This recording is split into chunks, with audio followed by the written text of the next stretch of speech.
So hi student, welcome to my bank exam journey 2026। Last video में हमने इसका step 2 complete किया था। स्टेप 2 में हमने कुछ मेजर एग्जाम्स बताए थे और वो मेजर एग्जाम्स ये सारे थे, ये 6 एग्जाम्स थे। आज हम इसी वीडियो में इन मेजर 6 एग्जाम्स के बारे में, एग्ज़ाम पैटर्न के बारे में जानेंगे। तो सबसे पहले हम एसबीआई पीओ का एग्ज़ाम पैटर्न देखते हैं। एसबीआई पीओ में 3 सेक्शन रहते हैं, 3 स्टेजेस रहती है, प्रीलिम्स, मेंस एंड लास्ट में आता है इंटरव्यू।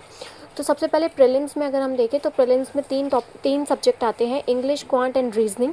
और ये मैंने बहुत ही क्लियर तरीके से आप लोगों को एक टेबल बना के फॉर्म में रखा है, जिससे आप स्क्रीनशॉट ले सके, आप इसको याद रख सके कि कहाँ किस क्वेश्चन, कितने नंबर ऑफ क्वेश्चन आ रहे हैं, कितने मार्क्स के आ रहे हैं, क्या ड्यूरेशन रहेगी। तो सबसे पहले हम प्रीलिम्स में आप देख ही सकते हैं, इंग्लिश में 40 आ रहे हैं, मार्क्स इतने हैं और ड्यूरेशन इतनी है। ऐसे ही आप रीजनिंग में देख सकते हैं, 30 क्वेश्चन है, 30 का मार्क्स है और ड्यूरेशन भी 20 मिनट्स है। तो लास्ट में 1 आवर का हमें ड्यूरेशन रहता है प्रीलिम्स में, और मेंस में रहता है 3 आवर का ड्यूरेशन।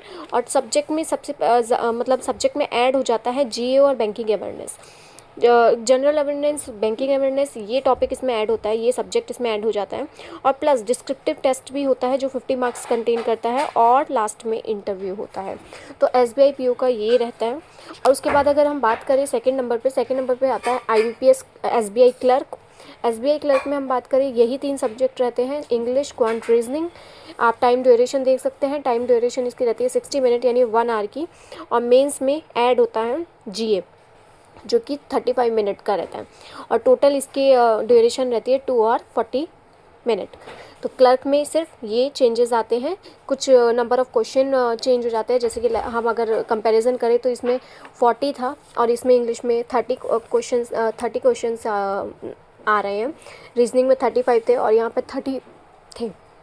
इस अकॉर्डिंग हम चेंज कर सकते हैं, आप एक बार कंपेयर कर सकते हैं। अब हम नेक्स्ट पढ़ते हैं आईबीपीएस पीओ और आईबीपीएस क्लर्क में। तो आईबीपीएस पीओ में हम देखेंगे तो यही 3 सब्जेक्ट है, रीजनिंग, इंग्लिश एंड क्वांट। तो आप बेसिकली ये जान सकते हैं कि आपके 3 सब्जेक्ट ही रहने वाले हैं प्रीलिम्स के एग्ज़ाम में, reasoning, English and quant. And 4th number पर ऐड हो जाता है जीए जब आप मेंस की बात करें। तो अभी आपका ड्यूरेशन रहती है 1 आवर की, 100 क्वेश्चंस होते हैं, 100 मार्क्स के होते हैं। इसमें 160 मिनट हो जाते हैं, 145 क्वेश्चंस होते हैं, 20 मार्क्स के होते हैं। ठीक है, डिस्क्रिप्टिव टेस्ट होता है और ऑब्वियसली इंटरव्यू होता है। मैंने लास्ट वीडियो में बताया था, पीओ के जितने भी एग्जाम्स रहते हैं उनमें डिस्क्रिप्टिव इंटरव्यू 3rd स्टेज होती है, 3rd स्टेज इंटरव्यू को माना जाता है। ऐसे ही आईबीपीएस क्लर्क की बात करें तो इसमें 1 आवर है, 100 क्वेश्चंस। ये आप एक बार स्क्रीनशॉट भी ले सकते हैं इन चीज़ों का, जिससे आपको कोई भी कन्फ्यूज़न बाद में ना रहे और आप अपना टारगेट बनाकर चल सकें। ठीक है, आईबीपीएस क्लर्क भी हो जाता है। तो उसके बाद हम आते हैं RRB PO and RRB clerk में। तो आप इन लोगों का इस चीज़ का स्क्रीनशॉट ले सकते हैं, RRB PO and RRB clerk. RRB PO prelims में 45 मिनट्स होते हैं एंड 2 आवर होते हैं मेंस में।